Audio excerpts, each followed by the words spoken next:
उच्च शिक्षण संस्थाओं में किसी तरह का जाति भेदभाव न हो, इसके लिए यूजीसी ने नया कानून लाकर पुराने कानून जो मौजूदा हैं उनको और सख्त बनाया है। यूजीसी के मुताबिक उच्च शिक्षण संस्थानों में महिलाओं में, ओबीसी में, एससी, एसटी, विकलांग वगैरह से जाति भेद होता है और इसलिए इन छात्रों के बीच समानता को बढ़ावा देने के लिए नियम को सख्त बनाए गए हैं। नियम का उद्देश्य ये है कि सभी छात्र एक समान हो, एक समान उन्हें अधिकार मिले। इसके अंतर्गत एक इक्विटी कमेटी बनाने का निर्णय लिया है जो हर संस्थान के लिए बनाया जाना जरूरी होगा।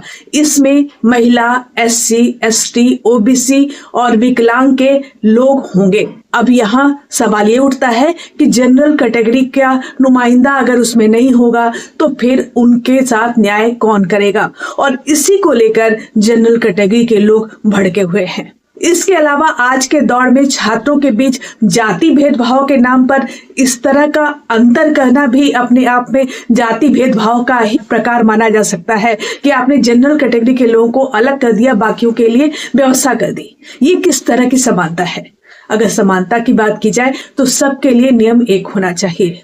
यहाँ ये बात भी है कि अनुसूचित जाति और जनजाति के लिए इस तरह का नियम पहले से लागू है और इस बार ओबीसी को इसमें शामिल किया गया है, जिसको लेकर जनरल कैटेगरी के लोग गुस्से में हैं।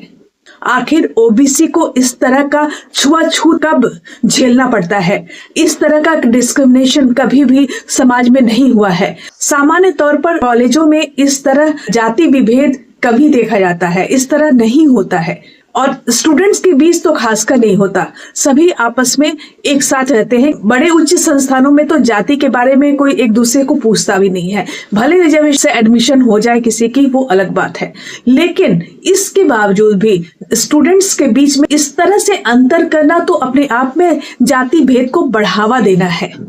ये अंतर नहीं हो, इसके लिए काम किया जाना चाहिए, न कि समानता के नाम पर आप विभिन्नता ला रहे हैं, स्टूडेंट के बीच भेदभाव कर रहे हैं।